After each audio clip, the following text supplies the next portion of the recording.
Thank you so much for joining us for our healthcare webinar this morning.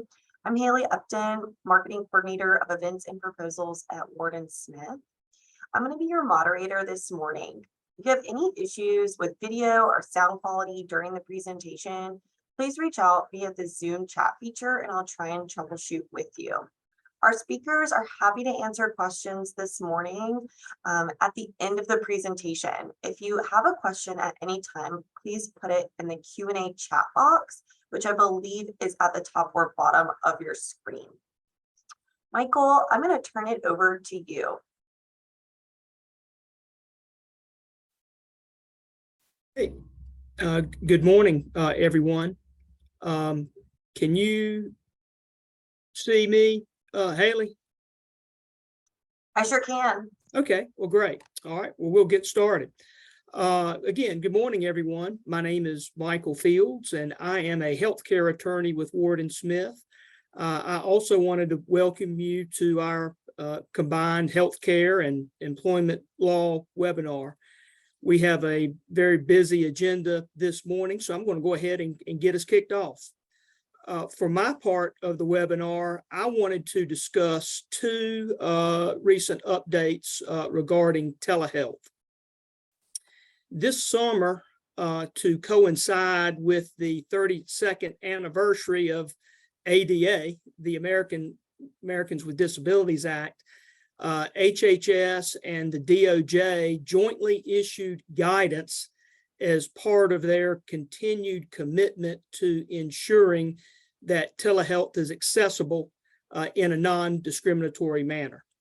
That guidance provides that telehealth accessibility is guaranteed to people with disabilities and to limited English proficient persons, or LEP. And that is under several laws, including the ADA and also including the Affordable Care Act. According to this guidance that was issued this summer, telehealth accessibility is guaranteed to people with disabilities and to LEP persons. But despite that, according to the guidance, the many advantages and provided by telehealth, there are three populations that the guidance indicates that continue to face accessibility challenges. One such population that's cited in the guidance as facing challenges in accessing telehealth are patients who are blind or have visual disabilities. This guidance points out that providers who use a web-based telehealth platform should ensure that the provider's recommendations are screen reader compatible for blind patients. The guidance also indicates that if telehealth videos are used during the treatment portion, the provider should ensure that the videos have audio descriptions for patients with visual disabilities. A second population that is cited in the guidance as facing challenges in accessing telehealth are patients who are deaf or hard of hearing. The guidance points out that a provider who uses telehealth may need to provide sign language, a sign language interpreter to interpret for deaf patients, and that the telehealth platform should be configured to permit the interpreter to join the session, as the provider cannot require the patient to bring his or her own interpreter to the session. The guidance also indicates that the provider should ensure that the telehealth platform supports real-time captioning for hard of hearing patients. And then the third population cited in the guidance as facing challenges in accessing telehealth are patients who have a limited English proficiency. The guidance points out that in the event language services are required to provide meaningful access to telehealth, the provider should clarify that the language services are free to LEP persons. The guidance also provides a non-exclusive list of language assistance services which providers should take into consideration when they're evaluating their telehealth programs. First, the guidance indicates that in emails to patients or social media posts about the opportunity to schedule telehealth appointments, providers may incorporate a short non-English statement in a language that LEP persons understand on how they can obtain information sent via email or posted to social media. Secondly, the guidance indicates that when choosing a telehealth platform, providers should take reasonable steps to ensure that the selected platform supports telephone interpreters or video remote interpreters. And third, the guidance indicates that providers should have a qualified language interpreter available for LEP patients and should ensure that the telehealth platform used allows the language interpreter to join in the telehealth appointment. So in light of that guidance, providers should take a close look at their telehealth platform and related policies and procedures to determine whether the telehealth services are in fact accessible to both persons with disabilities and to LEP persons.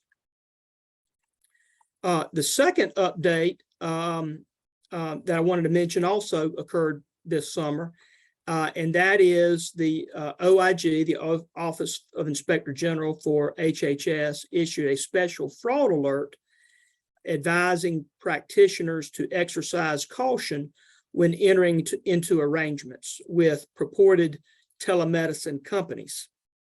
In that alert, OIG cautions that certain companies that purport to provide telehealth or telemedicine or telemarketing activities have carried out fraudulent schemes.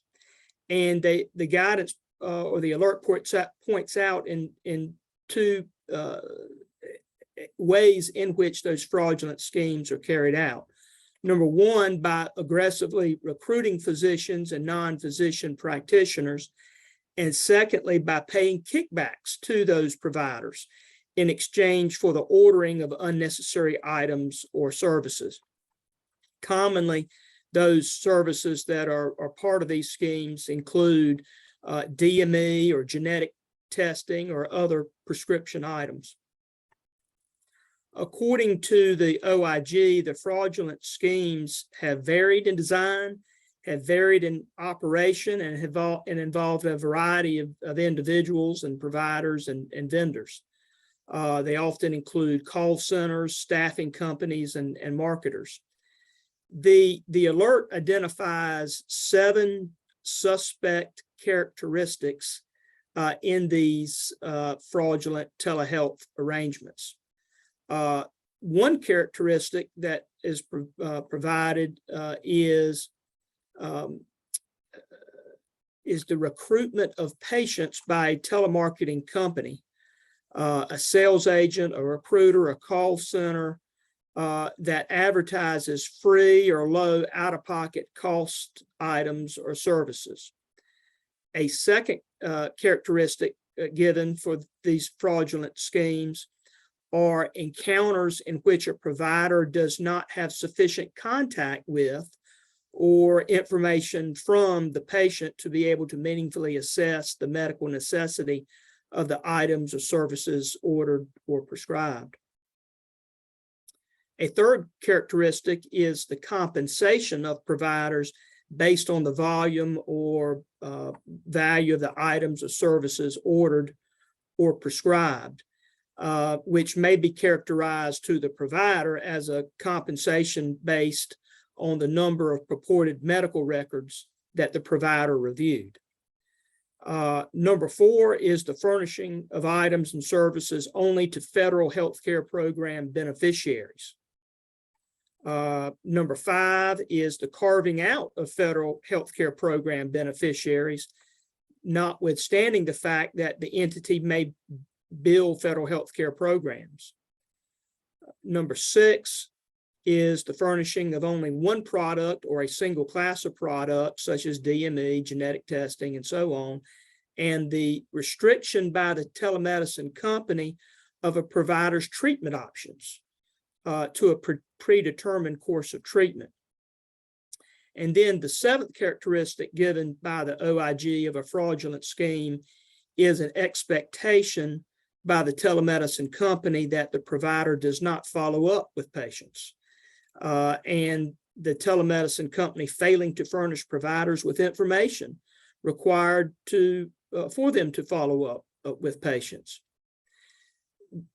The OIG was careful here to state that not all telemedicine companies are suspect, and that its alert is not intended to discourage legitimate telemedicine arrangements, but it did want to point out the characteristics of arrangements that should raise concerns to providers and be avoided. So that is my presentation. I now want to turn it over to my healthcare partner, Lee Wilkinson, who will provide us with a couple of additional healthcare law updates. Thank you, Michael, and welcome everyone. And I think as the last thing Michael touched on is if you as a provider, if something sounds too good to be true, it probably is. For those of you who joined us last year on this webinar, I discussed with you the HIPAA Right of Access initiative. The Office for Civil Rights, which is the entity that enforces HIPAA privacy, had started an initiative in 2019 investigating complaints from patients about covered entities who had denied patients access to their protected health information. At that time, that was October of 2021, there had been 20 published settlements. Well, in the 1-year time period between that webinar and this webinar, there have now been an additional 21 settlements that have been published. So we don't see this going anywhere, leaving anytime soon. Plus, there's the added initiative for the OCR that they've collected over $2.4 million in penalties from these settlements.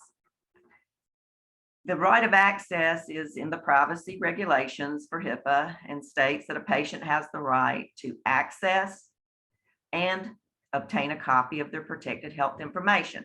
That's pretty simple. There's a lot of rules and regulations that go along with it, but some takeaways from these settlements that I wanted to mention today.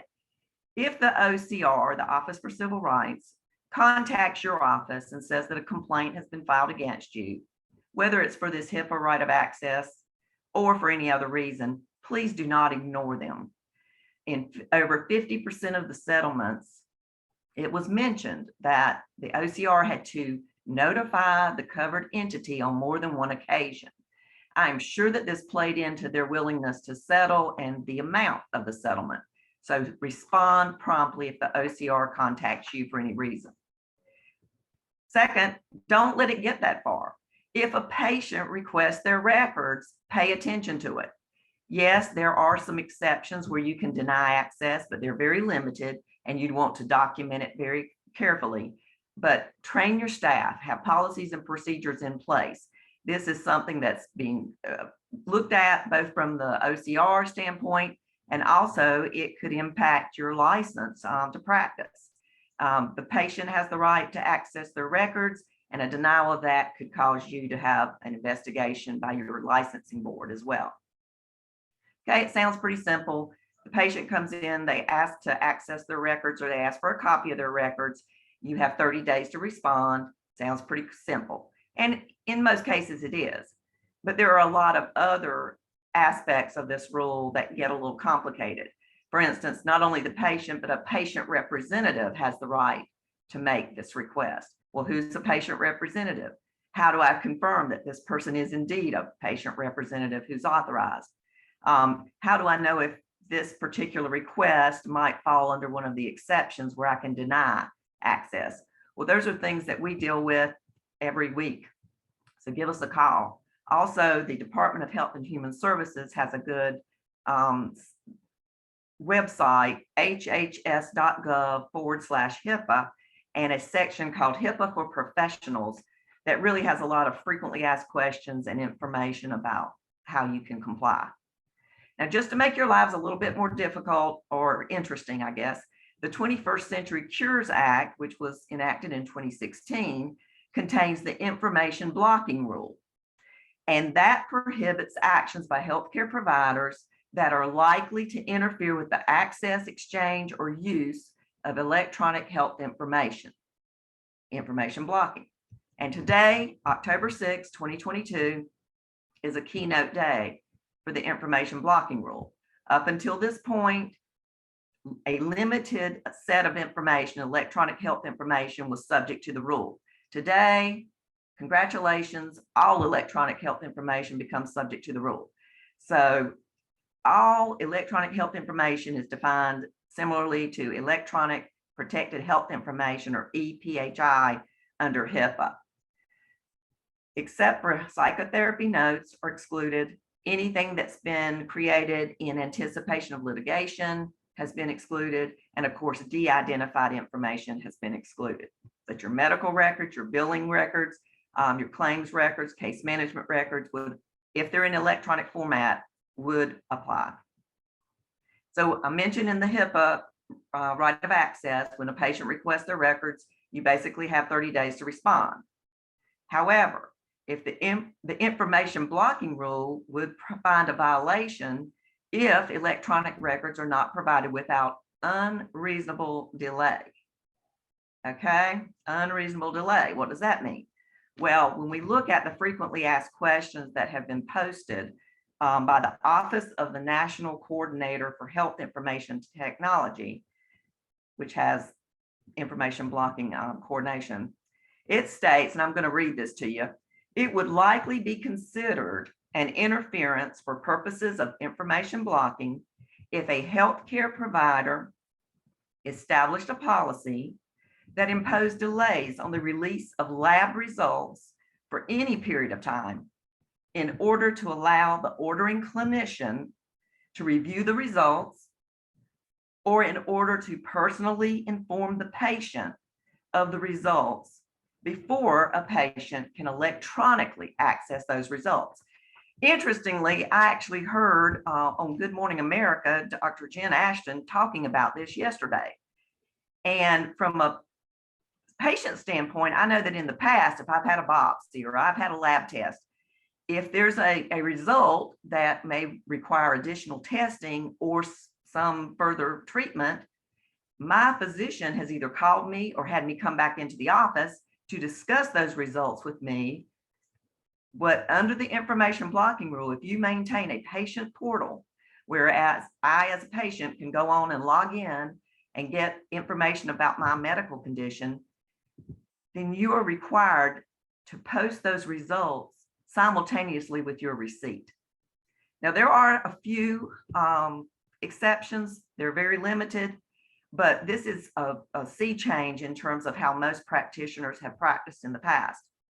I'm not going to get into all the exceptions today, but I will tell you that the Medical Group Managers Association, MGMA, has a wonderful toolkit on the information blocking rule, and that's on their website if you're an MGMA member. If you're not and you'd like to have access to it, contact me. And next, I'm going to move on quickly to the No Surprise Billing Act. Surprises abound for the provider here. You've heard a lot about this in the media as well, primarily from the standpoint of the patient. Patients were going to hospitals with emergencies and then ending up with hundreds of thousands of dollars in bills because it was an out-of-network facility for their insurance. So there's two parts really to surprise billing. The first covers that, the no balance billing by hospitals, health insurers, air ambulance support, if you go to an out-of-network facility. I'm not going to talk about that very much. I want to talk about the second portion that really does impact all providers. The second portion applies to all uninsured and self-pay patients. So if you have a self-pay patient, it could be someone who actually does have insurance, but they're choosing to pay out of pocket.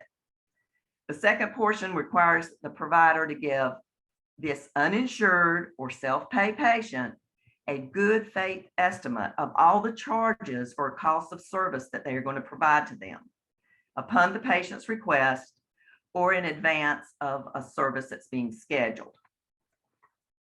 The good faith estimate must include an itemized list of all expected charges for the service. So for instance, if you've got a surgery being scheduled, it's going to be the cost of the surgery, cost of labs, other tests, anesthesia, all of that needs to go in there.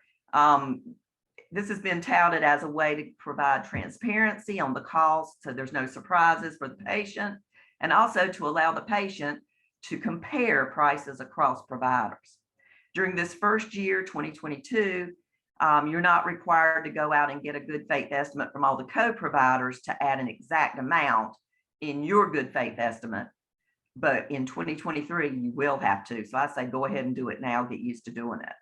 The Centers for Medicare and Medicaid Services has posted a sample good faith estimate form on their website, cms.gov/no surprises. Interestingly, it's under the consumer link, not the professional link, and under understanding cost in advance. Uninsured or self-pay patients who receive a final bill which exceeds that good faith estimate that you provided them by at least $400 can then dispute those charges. And there's an online process, dispute resolution process. If they submit that dispute, then you're going to be asked to provide that good faith estimate that you gave them and any supporting documentation. While that dispute resolution is pending, you may not move the bill to collections. You have to pause any collection actions that have already been instigated. You cannot collect late payment fees on unpaid amounts that are subject to the dispute. And you can't threaten to take any retaliatory action against the patient. However, you may continue to negotiate with the patient on the bill. And if you reach a settlement with the patient, then you, as the provider, even though you didn't start this process, have to fill out a form that gives notice to the dispute resolution entity that it's been settled. There is an actual form that you have to fill out and an actual email that you have to use to submit that. I will say that these no surprises, both sections of this bill have had lawsuits filed. Some have been successful on the part of providers, and I expect to see many more changes to it as these litigations continue. I know I've run through this really fast and furiously. HIPAA, right of access, the information blocking, and no surprises. There'll be an opportunity for questions and answers at the end, but at this time, I'm going to turn the virtual podium over to our partner, Mayut Sirkar, who also provides clients with advice on all things data and security related, including HIPAA. Mayut.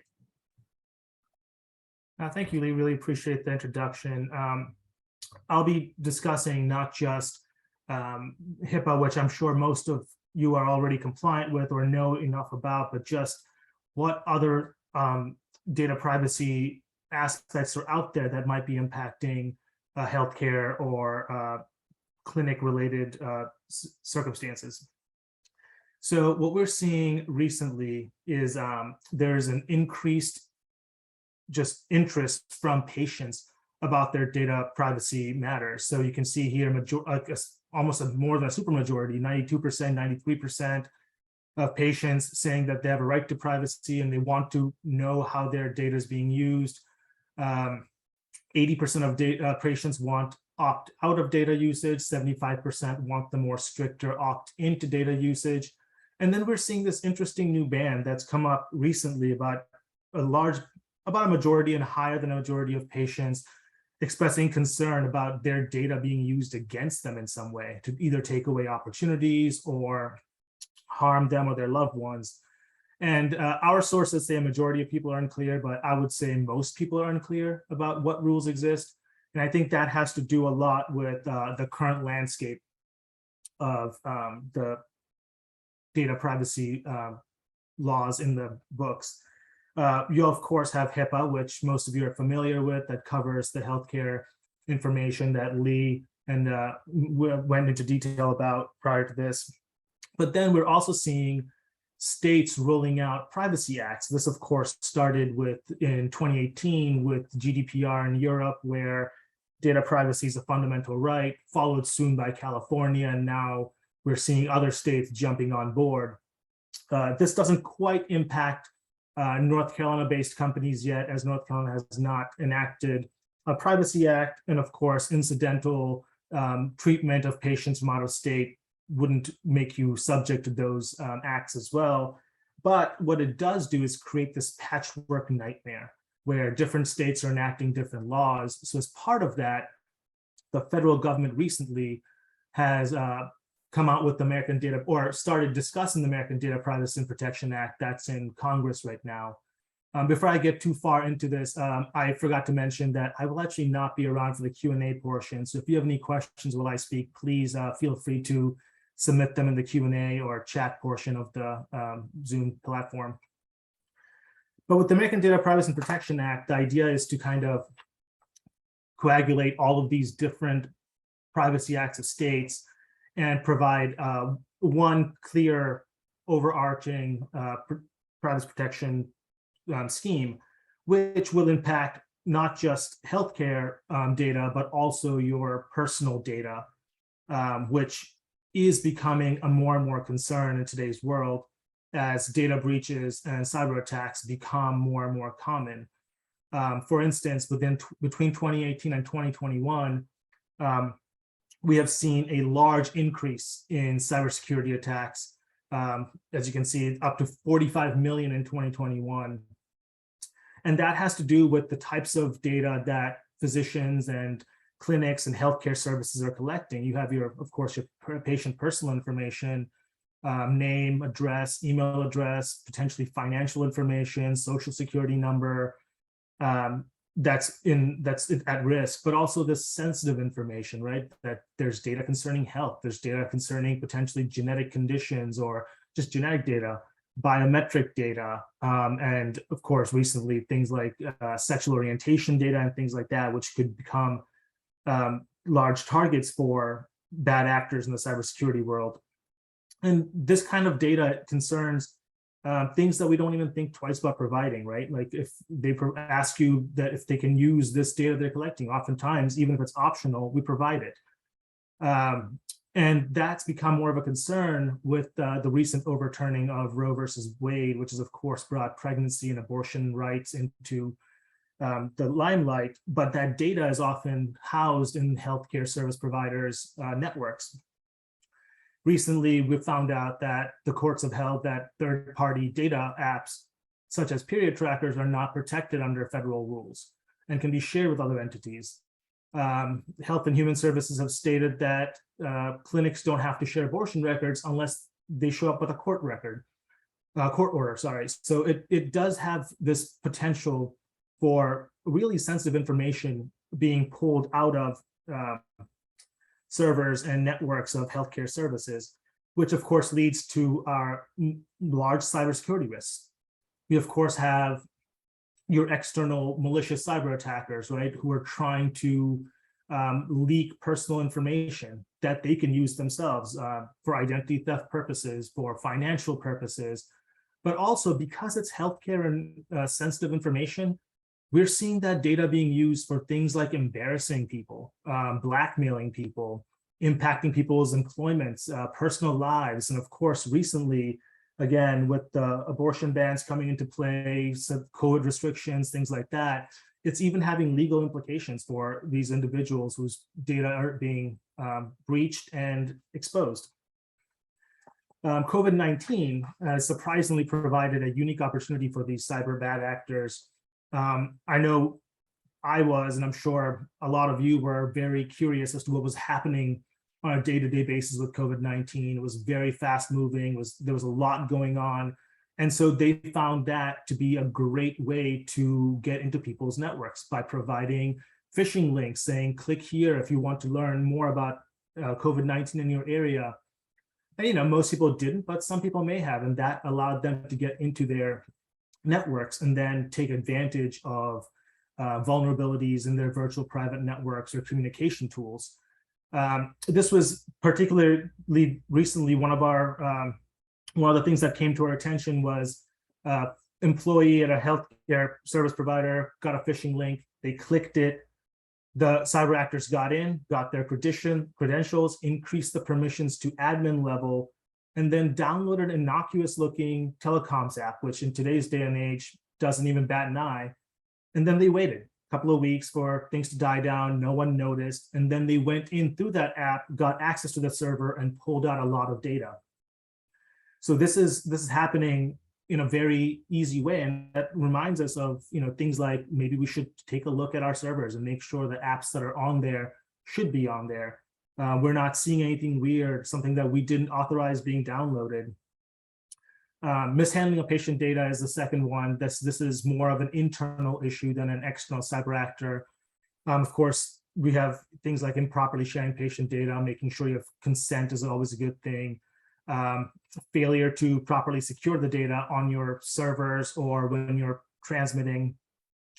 HIPAA and most privacy acts allow for some permitted uses, legal defense, prevention of harm, things like that. Making sure we're not using patient data for purposes that are not provided for is another easy way of making sure we're not creating cybersecurity risks and bringing on liability. Sending data to the wrong recipient is another big thing. People have common names. We as attorneys usually have a footer disclaiming that if this is not meant for you, please let us know and delete it.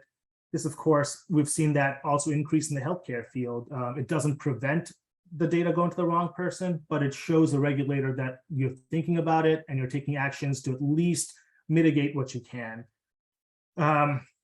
So moving from there, the data privacy best practices that we most recommend are making sure you have consent and assent for patients' use. That's the easiest way to make sure you're free and clear of a lot of issues. If the patient assents and consents to it, it's almost a get out of jail free card to use that data for the disclosed purposes. Same thing with securely and safely storing that data. Data encryption, like we talked about, making sure you have an encrypted server, making sure you're not storing data locally on your laptop, but rather putting it on the server. Same with using a virtual private network if you're accessing patient records from outside of your clinic. The strong passwords, always and everyone kind of knows about that. Multi-factor authentication has been on the rise recently, making sure that more than one issues are there. So if one gets compromised, other safeguards are in place. And then, of course, admin controls to make sure no one else has access that shouldn't have access, educating employees on good data hygiene, and then developing a response plan. This is something we work with our clients on. We don't want to wait until you have a cybersecurity incident to create a plan while you're scrambling around at 2 a.m. trying to figure out who to contact, who's going to do what. It's just easier to have it detailed out. And so when it happens, you can just start checking boxes and moving through that plan.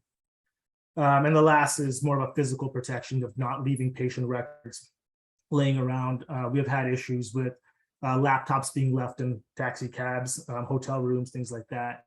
And then the scary part now is that these things have real consequences. Under Colorado, we're looking at penalties of $25,000 per incident, which can, of course, get large. Here you can see penalties going from $875,000 up to $6.85 for a breach. These are all just the penalties, mind you. On top of this, there's also attorney's fees, notification costs. So these costs can balloon, and for smaller healthcare providers and services, it can be fatal. So, focusing on good data privacy hygiene is honestly the best way to go about this. And we're happy to help with that. We can help you with your legal obligation and compliance requirements under these data privacy acts, as well as HIPAA, putting in preventative measures like the data breach plan, policies and procedures, ensuring contractual obligations when you're getting into contracts with the service providers, making sure that the risks are properly allocated, making sure the proper confidentiality obligations are in place. And we never want to talk about it. We never want to use the B word, breach, but in case of a breach, we're also there to help manage that, help guide you through it, help figure out who needs to get noticed, talk with insurance companies and things like that. So again, thank you so much for joining us today and let me talk to you about some data privacy stuff, which is of course very spooky and scary. I'm going to go ahead and turn this over to my partners, James Wilson, Amy Fitzhugh, who'll be talking to you about professional licensing.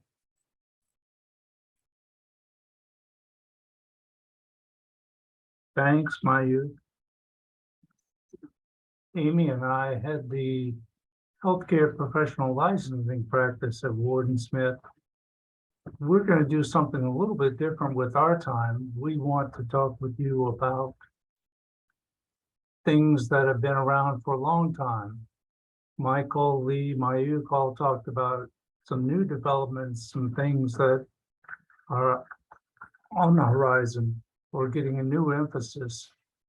We're not really going to do that. We're going to talk to you about dealing with the licensing board, which is something you've all had to do for quite a while now.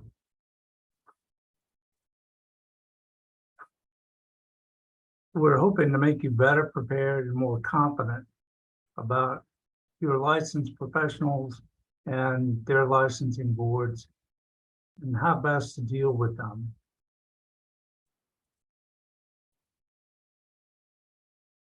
Isn't that right, Amy? That's correct, Jim. Thank you. So why is this important? Next, there you go. Unlicensed practice is usually, it's a crime. I haven't seen it prosecuted except in the most extreme cases when someone's been seriously injured, but it is theoretically a crime and can be prosecuted.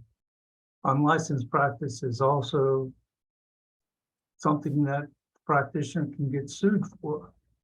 And so the practitioner group can get sued for it. One of the things, though, that we see most frequently in circumstances where a provider loses a license is you're not going to get paid for their services. We've had a couple of occasions this year where a person's license had expired, they didn't realize it, they kept practicing, and although we're typically able to get their license reinstated and to do so fairly quickly, we're not able to stop the consequences of all that. Typically, we can't get the license reinstated retroactively, and various payers want to be paid back for services provided while the licensee or the person who's supposed to be licensed is not.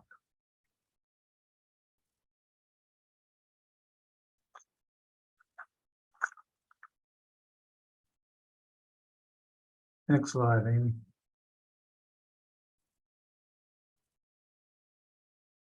The entity of practice should be taking steps to make sure that this sort of thing doesn't happen.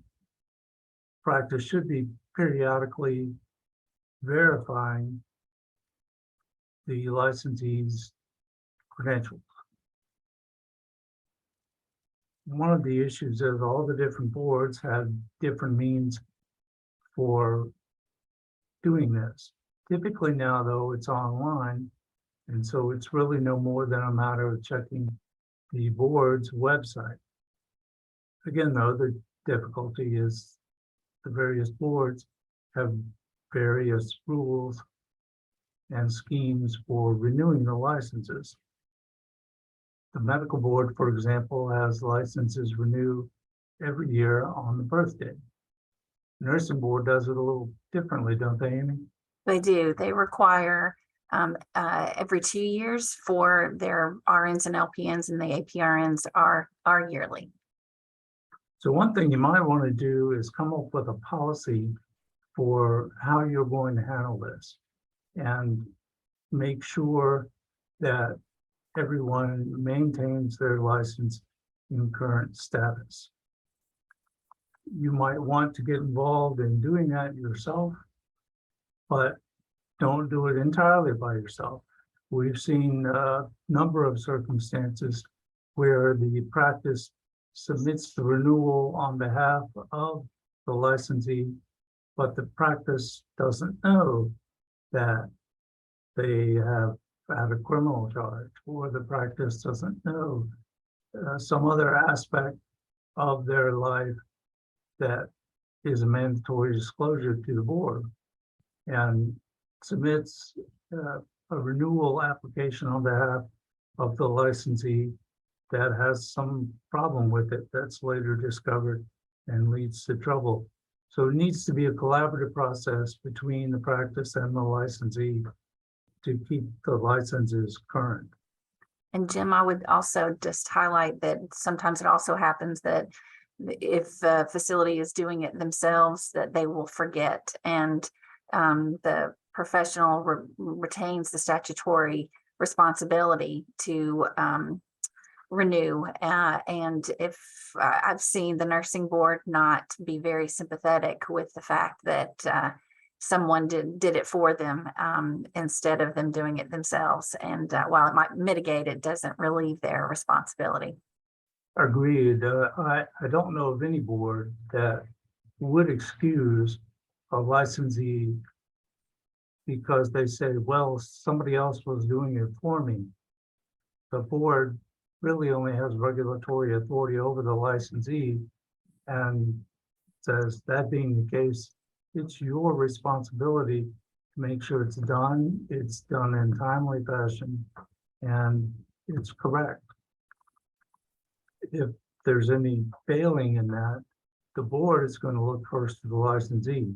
But as I mentioned previously, there are plenty of important consequences for the practice too.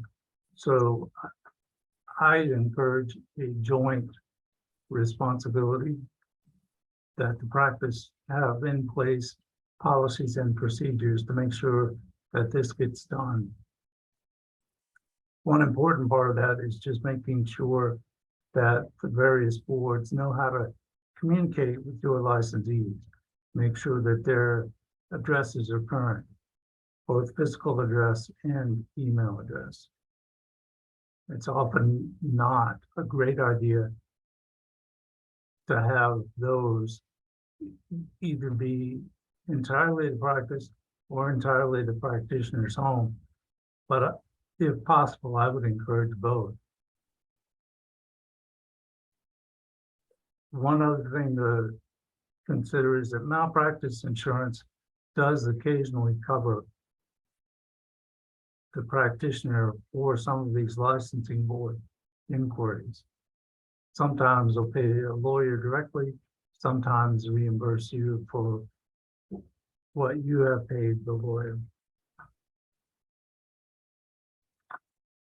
Kind of like Lee said with responding to the Office of Civil Rights on these HIPAA complaints, you can't ignore them. It just annoys the licensing board. It makes things typically worse, makes them less flexible in dealing with it. It's often a separate offense to ignore one of these boards. So don't do it. I've been surprised at how often I see a licensee whose reaction to an inquiry from a board is hostility toward the board. Why are you bothering me with this?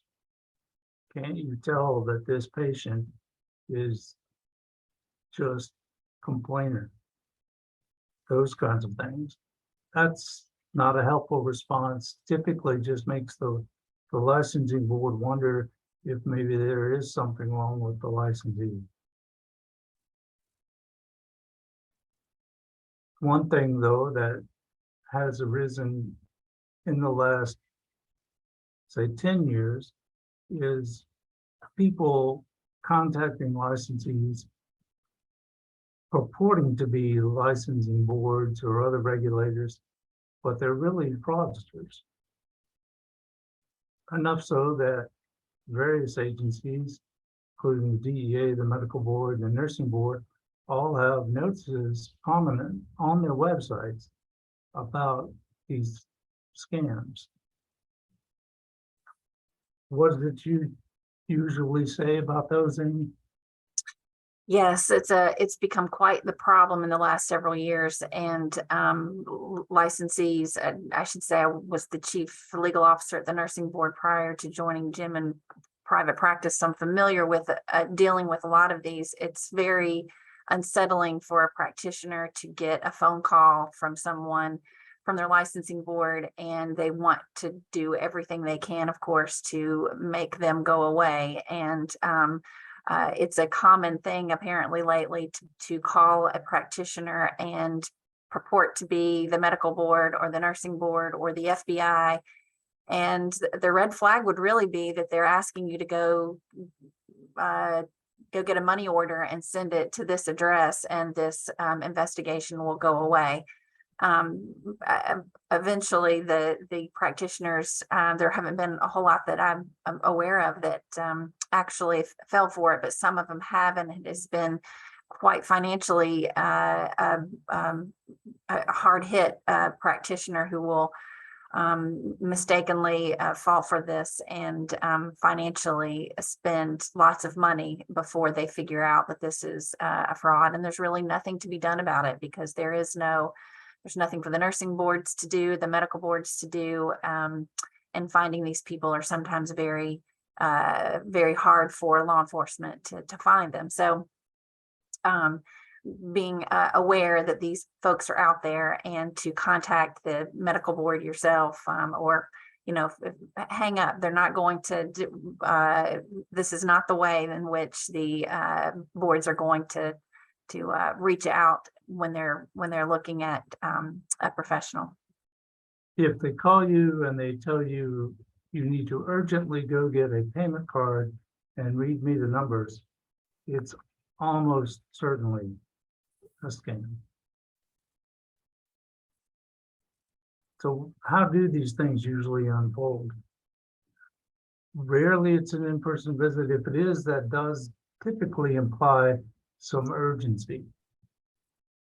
So if an investigator shows up unannounced without an appointment, then that would be an occasion for you to make sure that the person is who they say they are, and probably a good time to call your lawyer. Very rarely do any of these boards initiate this contact with a phone call, partly because they don't want to be disruptive. They don't have to be, partly because there are these scams, and those are typically initiated by phone calls. Usually it's either an email or a letter. Hence my advice that you really need to make sure you've kept your contact information current.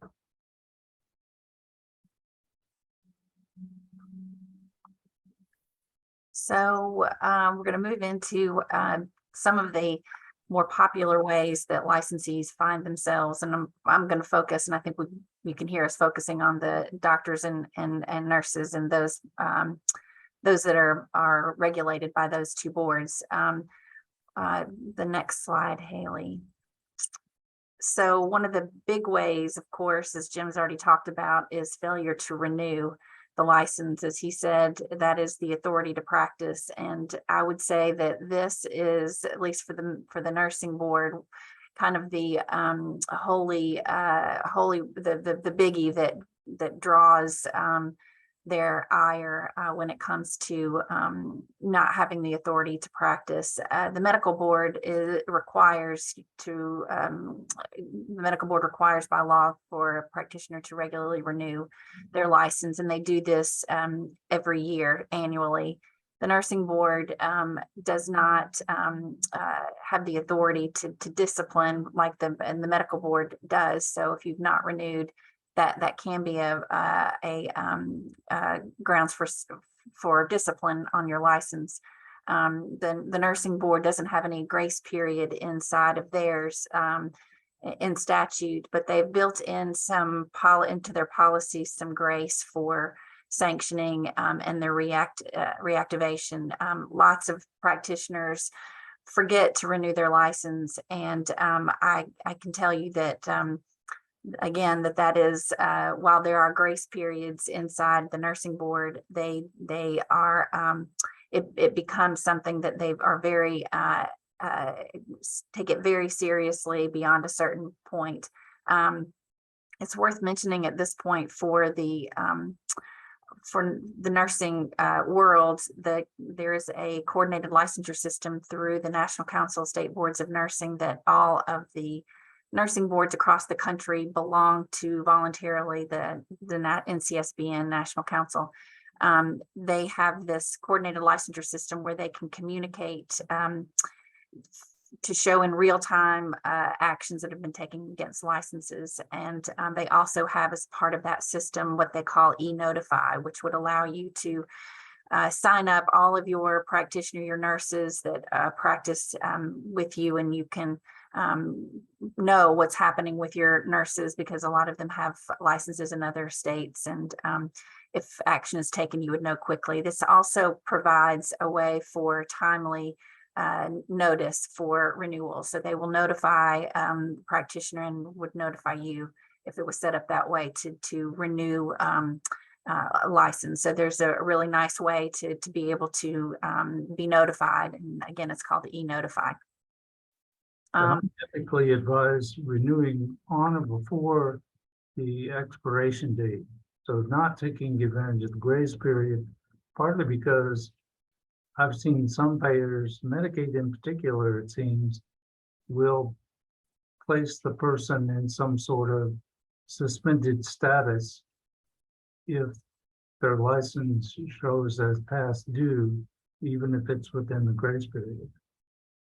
Good point. Also with the compact, RNs and LPNs who have a multi-state license and are practicing in the state pursuant to the privilege to practice, they lose that multi-state, even if their licensing board gives them back their regular license, they'll lose that multi-state license until they can get another criminal background check, because it's part of the compact law.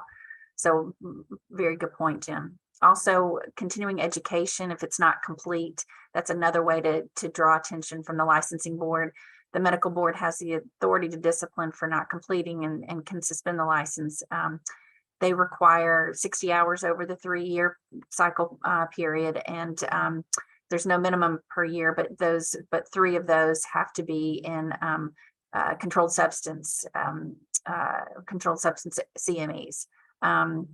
I thought it was interesting as I was preparing for this that if you are a member, there's only a couple of exemptions for CMEs for the medical board, but one of them is if you're serving in the General Assembly's House or Senate Health Committee, which I thought was kind of interesting.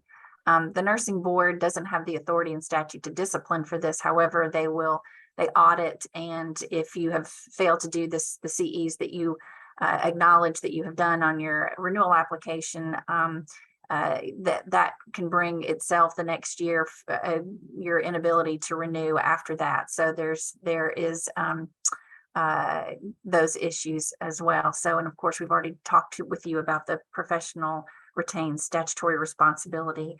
Even if you do this as a part of your facility, somebody doing these for your professionals inside of your facility.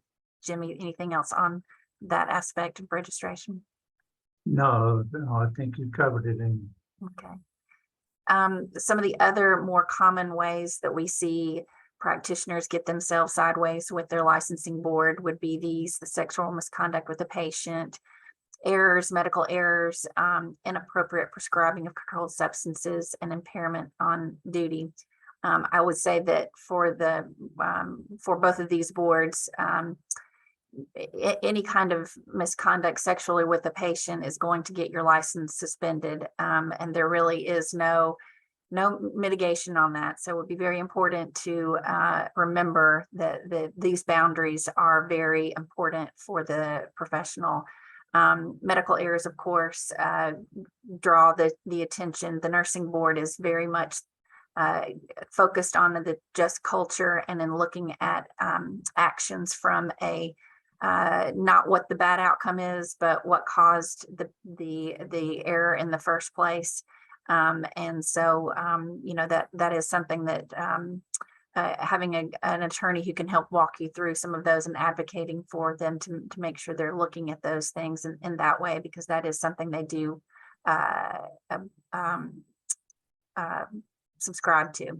Yeah, most of our work is mundane, but some of it is not. Very true. Amy's listed the ones here that are not. That's true. The inappropriate prescribing of controlled substances, as you all know, the STOP Act was passed a few years ago to combat the opioid epidemic that we found ourselves in the last few years. It's also worth mentioning that in the nursing board, with regard to the nurse practitioners a few years ago, the nursing board started really looking at, because it was we getting several complaints or an uptick in complaints about nurse practitioners prescribing practices and patient complaints. The nursing board started really looking more closely with the medical board, who jointly regulates them, at nurse practitioners that were practicing outside of their academic education and certification. The law in North Carolina requires them to practice in one population focus that is their matches their academic education and their certification. And there were several throughout the state FNPs that were being practicing as mental health NPs. And so we're not doing a very good job of it. So that is a way in which the uptick in nurse practitioners getting looked at by the nursing board and the medical board. The impairment on duty is not just substances. That would also include sleep impairment. That was added into the nursing board's law a few years ago. And so want to keep that in mind as well. All right, next slide. And malpractice actions would also be a way in which you would get the attention from the medical board or the nursing board. The medical board requires you to report certain actions and payments. And so that's another way that they are going to be looking at investigating actions. The nursing board is going to ask for it on renewals. And so it would be important to disclose. Next slide. I understand we're running out of time, so I'm going to try to go quickly. How will they proceed and what to expect when a licensing board comes knocking? So next slide. They're going to open an investigation, and it's worth noting that they don't have to have a complaint in order to do that. They can open it on their own, but generally for the medical board, it's going to be a patient complaint, and the nursing board, it's could be an employer as well because of the mandatory reporting requirement in the Nurse Practice Act. They are going to send a notice letter or intake letter, and the medical board requires a response. The nursing board is going to ask for it. However, it's not mandatory, but it's a good time to remember that that would be a good opportunity for an attorney to help with the response and how to respond to both of those boards. They're going to gather evidence, including interviewing the folks that have reported this complaint to them, and they're going to want to interview the licensee. It's also another good opportunity to remember having counsel can be very important through that piece of it.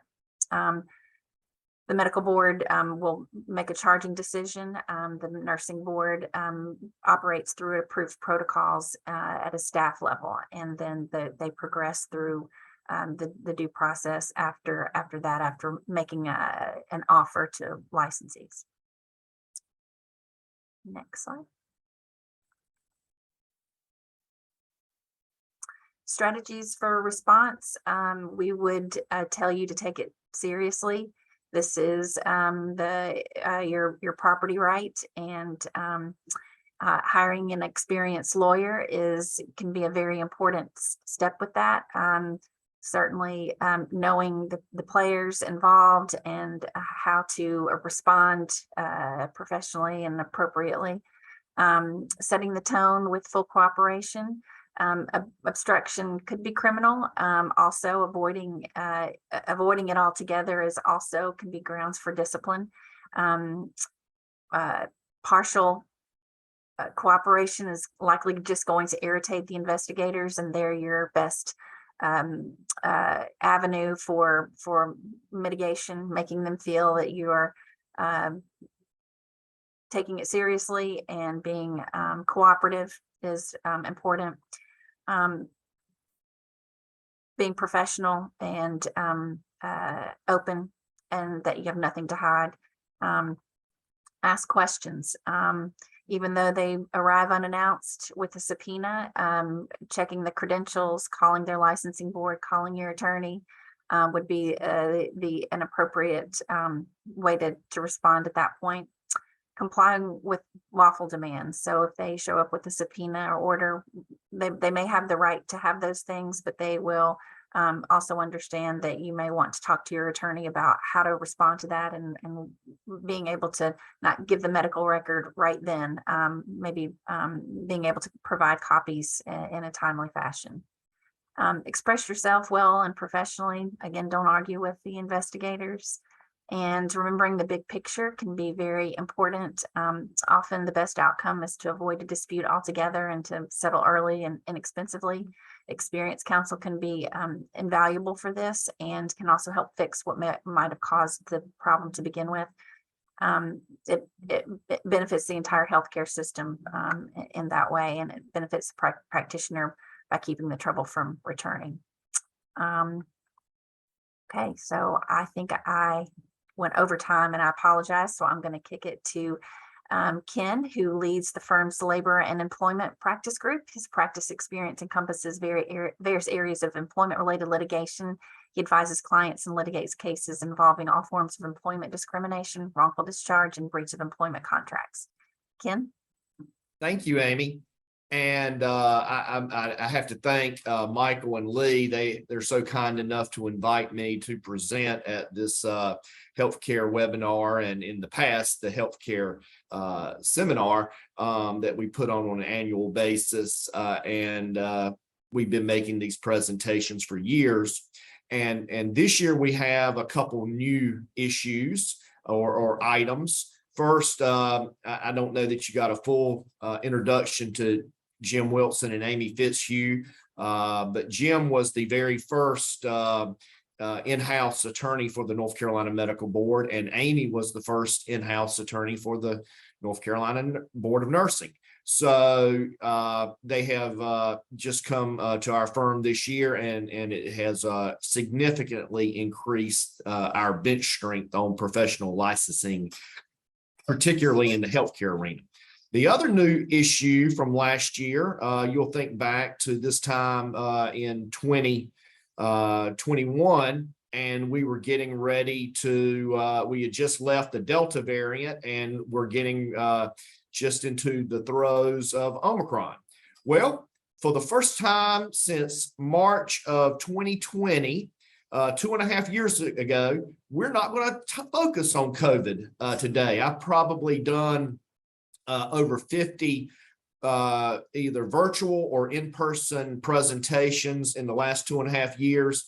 And every single one of them up until today had COVID as either the primary focus point or at least a major discussion point in the presentation. Even in doing some of the annual anti-harassment training that I do, typically we were getting questions of COVID related. And so I'll be glad to answer any of those in the Q&A, but we're going to try to stay away from COVID during this part of the presentation. And hopefully that'll be a sign of where we're moving as a country, hopefully away from it if possible. So what I'm going to do today is talk about things that I see employers, and particularly healthcare employers, dealing with right now in terms of the employment side of things, and then things that I see on the horizon that I think healthcare employers are going to have to deal with at some point. And the very first thing I want to talk about is something that we haven't talked about in the last several years, but we did prior to that. And that's the employee versus independent contractor issue. We really talked about it a lot during the Obama administration, because that administration really cracked down on the rules about independent contractors and got to the point where you were to assume that any individual that was doing work for you was an employee. And the exception was that if they truly were an independent contractor, you had to jump through a lot of hoops. During the Trump administration, a lot of that was walked back, and DOL during that administration put into place what's called an economic realities test. And, that was actually put into place January of 21, which is the month that President Trump actually left office. So prior to him leaving office, his DOL put that standard in place. 4 months later, May of 21, the Biden administration withdrew that economic realities test rule. And then 10 months later, March of 22, earlier this year, a federal court vacated the Biden administration's withdrawal of that economic realities rule. And then 3 months later, June of this year, the Biden administration's DOL announced that its plans to engage in new rulemaking on this issue and will issue a new and without saying this, more restrictive test that will limit the number of folks who can be considered independent contractors. And I think this is, first of all, we're already starting to see some medical practices that are getting dinged for this. And we'll talk about what I mean by dinged in a moment. But, you got to start with the premise that medical practices, particularly when it comes to providers, they're used to using essentially a lot of independent contractors, locums. All locums are typically treated as independent contractors. And so we're used to dealing with that. And I think the government is okay with providers being in that category. The folks that we don't use on an everyday basis, that we bring them in as needed to fill in. But where we get in trouble is more of the non-provider staff. And, there we got to look at the nature and degree of the individual's control over the work. Are they in control, or is the employer directing the control? The degree of permanence of the working relationship. So what starts off as a legitimate independent contractor relationship, if we keep using that person and we start usurping all of their time, and this relationship goes on and on and on, eventually a true independent contractor can turn into an employee. And the problem is we usually don't recognize that they're an employee until they've already crossed the line into what the government would say they were long ago an employee and should have been treated as an employee, and thus they're ready to ding the practice. And then the other key component is whether the work is a component of the company's integrated production process. Now, when I'm talking to non-medical groups, I like to use the example of Ken's Roofing Company. You would expect that folks that are putting on shingles for Ken's Roofing Company, they would be employees because that's what we do. We put on roofs, we repair roofs. And so, if you have an independent contractor performing that work, that raises a little bit of a red flag. Well, in the medical arena, we know that we're going to have people dealing with insurance. And so if we're contracting out that part of our practice, it's one thing if we contract it out to a corporate entity.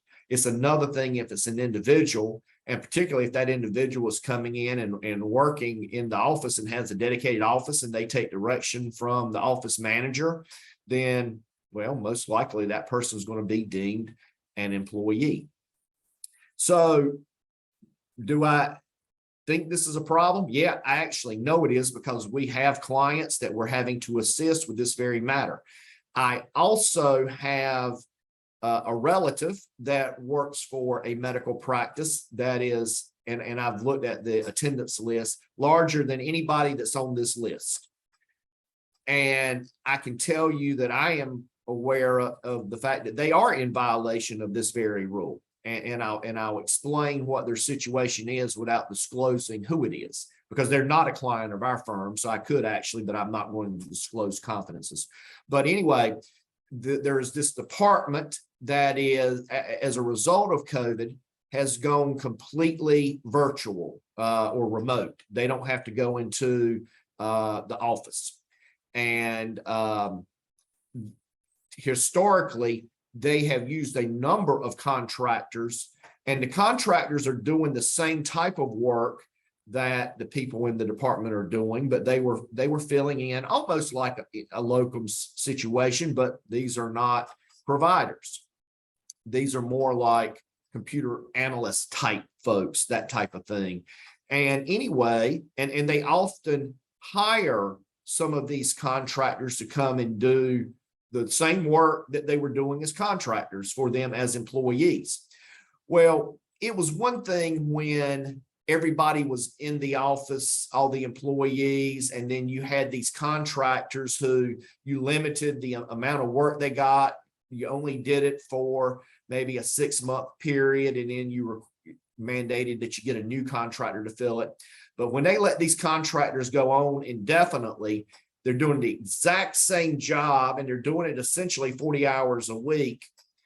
And they're remote, just like the employees in the department are now remote. So there is absolutely no difference in what they're doing versus what the employees are doing. And except for the fact that the employer categorizes them as independent contractors and their employees as employees. Well, I can tell you that if anybody ever raised a legal issue about that particular practice or that facility would lose. And those individuals that they are calling independent contractors are actually employees in the government and the court's eyes. So this is an issue, and it's been one that we haven't heard a lot about under the previous administration, but this administration that we're currently in is focused on making sure that more and more folks that are out there in the workforce are going to be categorized as employees as opposed to independent contractors. So my advice would be to audit your independent contractors at least on an annual basis to make sure that any individual that you're paying on a 1099, they truly are an independent contractor. Can they go do this work for somebody else? You know, do they get to set their own parameters of work? Do they use their own equipment or tools? Those are the type things that are looked at. And if the answer to all those are no, then you may need to consult legal counsel to make sure that this person truly is still an independent contractor, or do we need to either get a new independent contractor, or do we need to shift them over to being an employee and remove that liability? What's the risk? Well, the risk is that the government comes in and says these people are employees and they're covered under workers' comp. So you'll probably have retro premiums that will have to be paid. They're covered under IRS, which means that there are taxes that you did not withhold that should have been withheld, and thus there could be penalties issued. And the big one are wage and hour issues. If these people are working more than 40 hours a week, then they're entitled to overtime for all those weeks that they did not get it.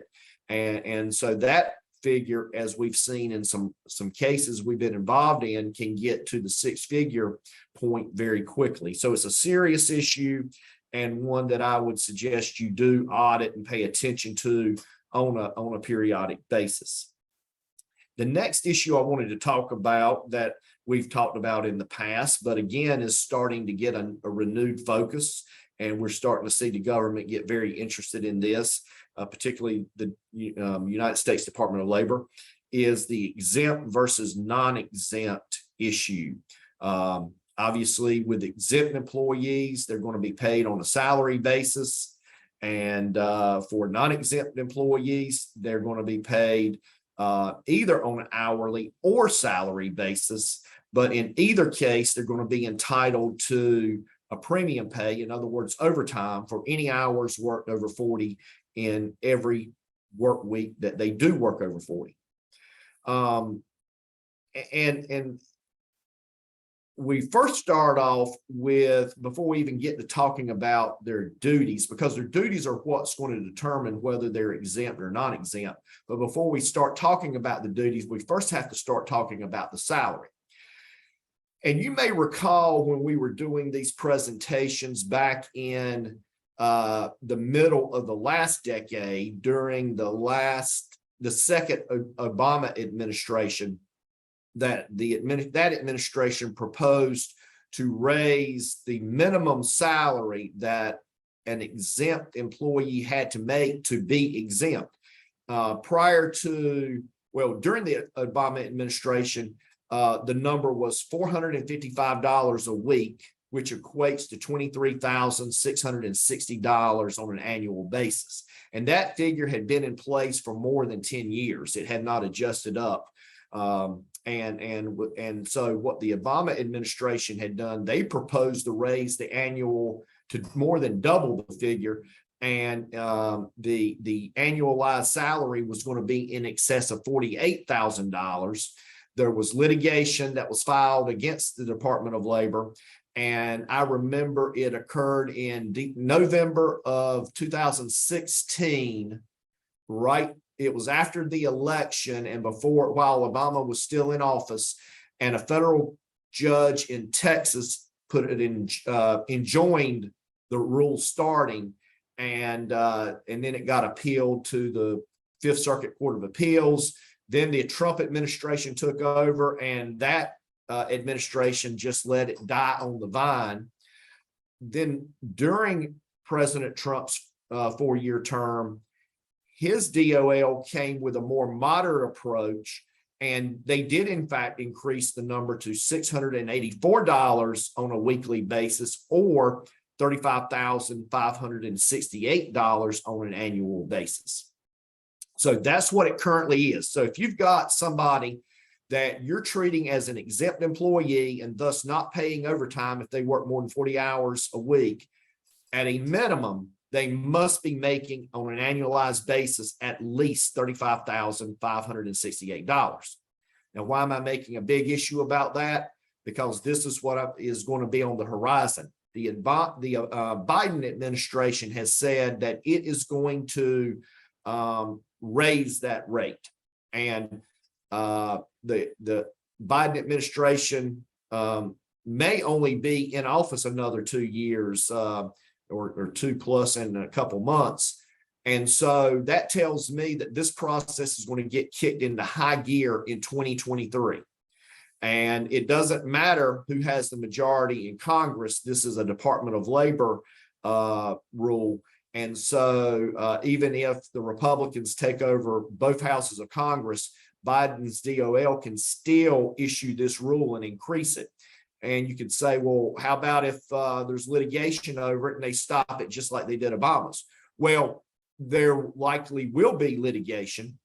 However, now that President Trump's administration did in fact get the increase to 35,000 and change, they've given the roadmap to the next administration, and they can do the exact same procedures. And so I do not, and there were court challenges to Trump's efforts to get the figure increase. So that has been defeated. So there's a roadmap, and I suspect whatever number it is that the administration proposes, it will be the one that DOL implements. And so we could be right back in the same situation we were in 2016, where employers were looking to increase people's wages to make sure they stayed exempt, or either deciding, okay, we're not going to increase this person that much, so we're going to have to make them a non-exempt employee and pay them overtime and deal with that consequence. And I don't know what the proposed number will be. It could be what the Biden administration proposed in the mid 2010s, or it could be more. I can tell you that what we're talking about is a federal number. but there are certain states that have already increased theirs. For example, California. In California, for employers with 25 or less employees, the minimum salary to be exempt is $58,240. If you have more than 25,000, $62,400 is the minimum salary. So I would anticipate a salary in the $50,000 range at a minimum when we hear next year what the administration is proposing. So anyway, that's just something to put on your radar screen, that next year at this time, we're probably going to be having some serious discussions about your options and what you should do in relation to what we expect to be proposed by the Department of Labor. Moving on to restrictive covenants is the next topic. Now, what are restrictive covenants? They can be non-disclosure agreements, non-solicitation agreements. And when I say non-solicitation, that could be non-solicitation of patients or customers or vendors, or it could be non-solicitation of coworkers. And then non-competes. Those three items make up what we call restrictive covenants. And what I can tell you is that restrictive covenants are under fire. They're still valid in North Carolina, but every year there are court cases coming out that restrict the enforceability of restrictive covenants, or just throw them out altogether. And does that mean that whoever drafted your non-compete didn't do a good job? No, absolutely not. There are many non-competes that were drafted that were 100% valid and enforceable when they were drafted, but as a result of the passage of time, new cases coming out, then those non-competes may no longer be valid. And I've definitely seen that circumstance occur based upon cases that come out. And usually there's a case or two every year in North Carolina that comes out that puts a little twist on non-competes. And so those are ones that you need to keep updated. You do not need to say, well, I got one signed 10 years ago when this physician started, I'm good to go. No, you may not be good to go, even if our firm drafted it, because as I said, there have been cases that come down every year that put a new twist. And so periodically, it's a good idea to get those refreshed and make sure that you have the most up-to-date version in case somebody leaves and wants to go across the street and compete against you. So in North Carolina, what do you have to make it enforceable? Well, number one, it must be in writing. Number two, it must be part of an agreement of employment, and it must be based on valuable consideration. It must be reasonably necessary for protection of a legitimate business interest, and it must be reasonable as to time and territory. Now, what we're seeing specifically, and I'll just give you an example. You could be a large medical practice with a lot of different specialties. And let's say you had someone that's specialized in cardiology. Well, I couldn't keep this person from, and let's say that was their practice. Cardiology was their practice. They saw cardiac patients. I could not stop them from going across the street and being a general practitioner. Okay. I could stop them potentially from being a cardiologist across the street, but if the agreement's not narrowly tailored to say you cannot practice cardiology within this certain radius, and it just said you could not practice medicine within this certain radius, that person could go and practice cardiology because my agreement was not narrowly tailored well enough, and the court would throw it out. So in other words, you need to also audit whether your non-competes, non-solicitations are still valid if they have some age on them. And North Carolina is still pretty employer friendly in regard to non-competes. Certain other states are virtually doing away with them. And even there's movement in at the federal level, particularly with folks that are involved in federal contracts to do away with them. Now, it would not be yet a contract with CMS, but that could be on the horizon depending on how far the administration wants to go. The other thing I will tell you is you can get into trouble, and the U.S. Department of Justice is actively investigating and prosecuting cases for anti-poaching agreements. So the difference between a restricted covenant and a anti-poaching agreement is a restrictive covenant is between the employer, you, and your employee, and it's prohibiting the employee from going out and competing in a certain area. An anti-poaching agreement would be with another medical practice. In other words, we're not going to poach each other's employees. Well, the Department of Justice takes the position that that's an unlawful restraint and is illegal. And they have prosecuted many organizations, companies, employers in North Carolina for engaging in these type arrangements. The final topic that I want to talk about is one that probably will surprise you, but it's OSHA.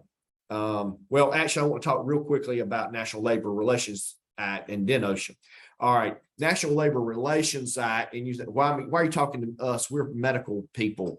We're not union people. The National Labor Relations Act applies to all private employers, whether or not they have a union or not. And the issue that I want to point out, and we've talked about this in the past, is Section 7 of the NLRA protects employees for engaging in concerted activity for the mutual aid and benefit of the employees.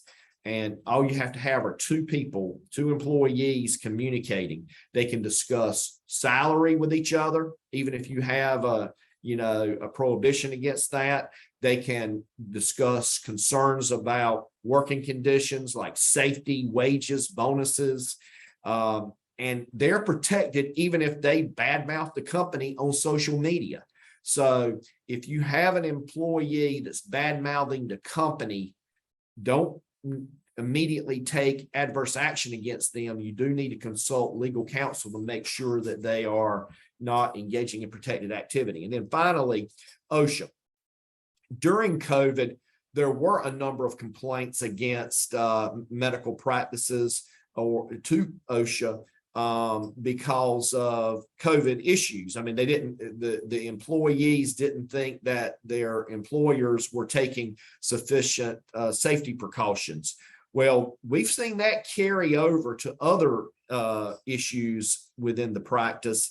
And sometimes employees believe that the practice is not engaging in the correct safety measures, and they believe they're in violation of OSHA.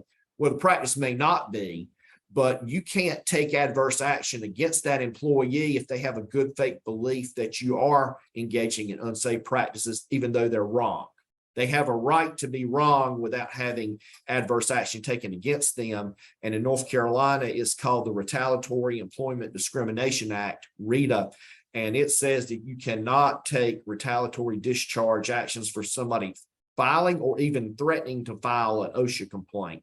And if you do, you're subject to triple damages and attorney's fees. In other words, not only do you have to pay your attorney, you have to pay their attorney. So again, if somebody raises a safety issue, and even if they're wrong about it and they're talking about it on social media, don't take adverse action against them without consulting legal counsel.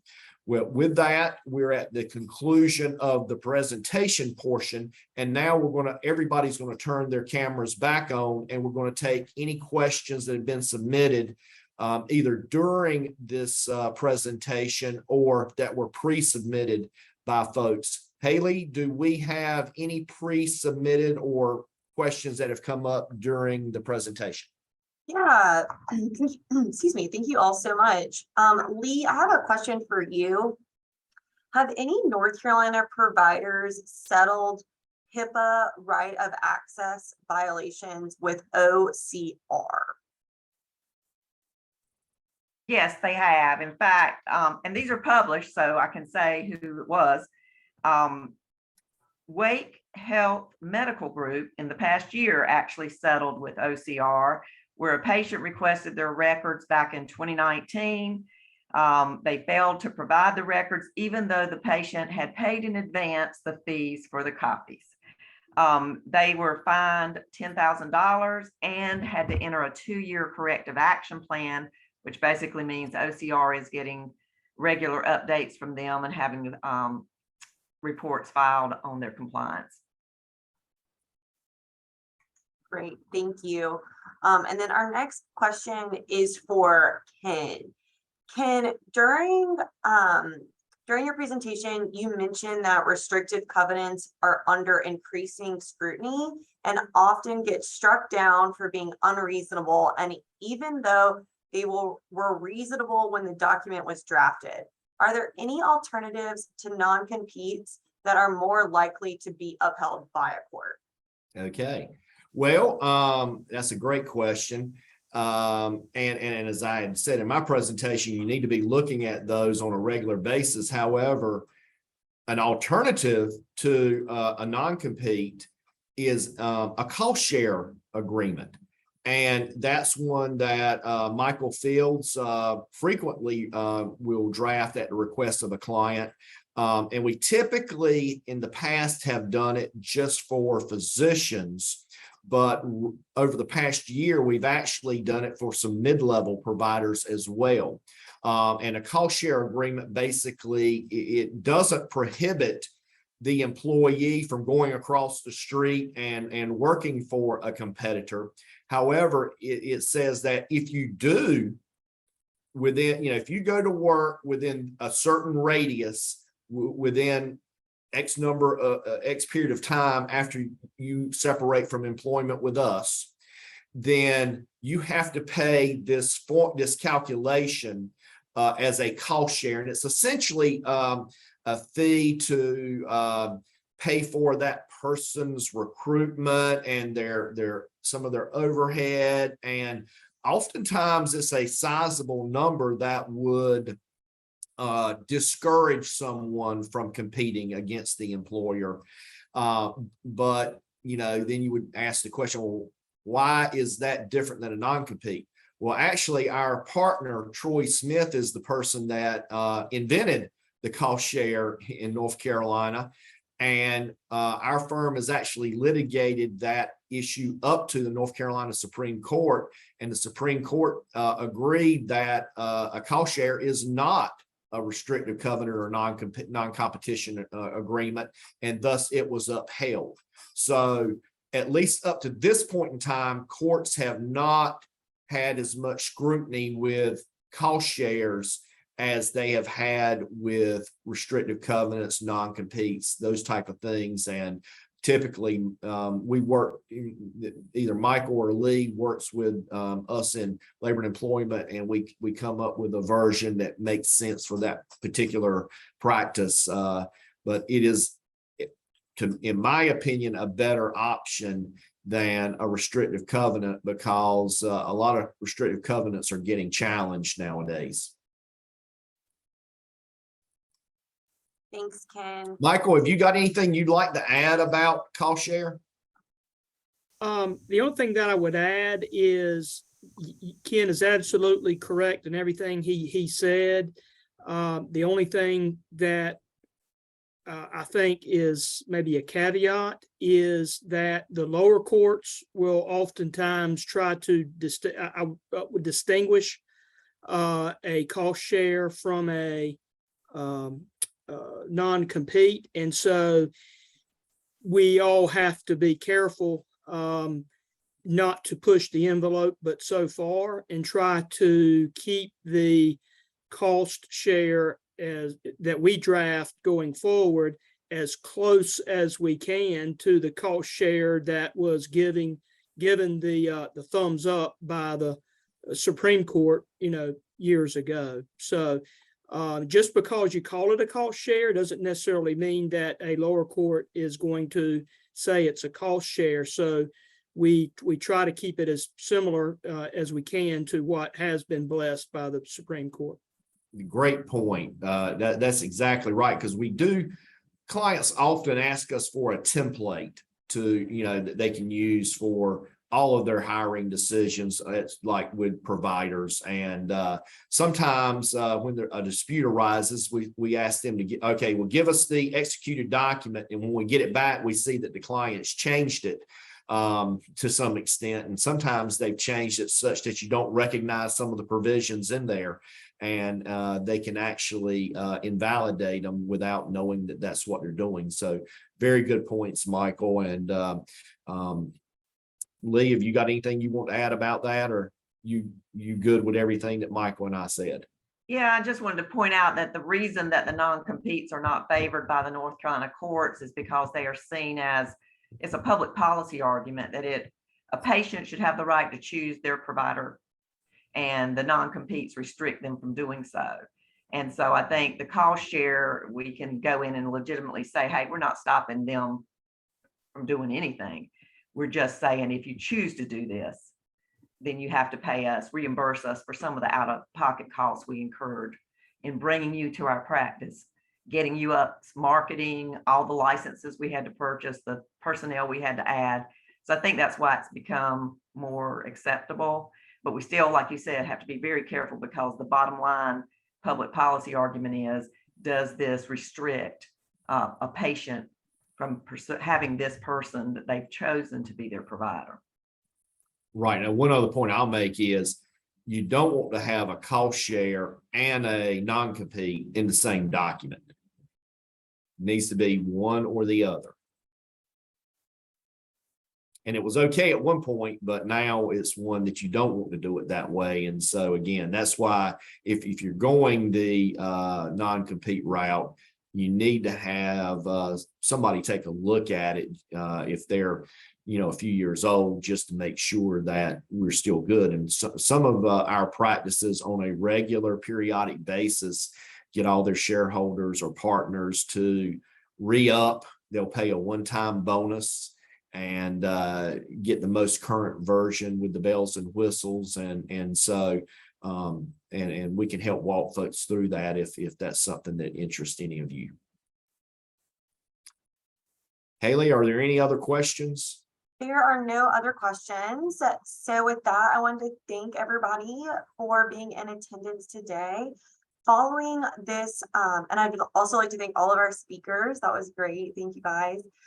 For those in attendance today, following this webinar, you'll be sent a link to view this webinar on YouTube through our channel, as well as a copy of this slide deck so that you can use it as a resource. We, on behalf of Ward and Smith, we appreciate you taking the time to join us and hope that you're able to take some of the information you learned today and apply it to your own organization. Thank you, and that is going to conclude this morning's webinar. Have a great day, everybody. Thank you.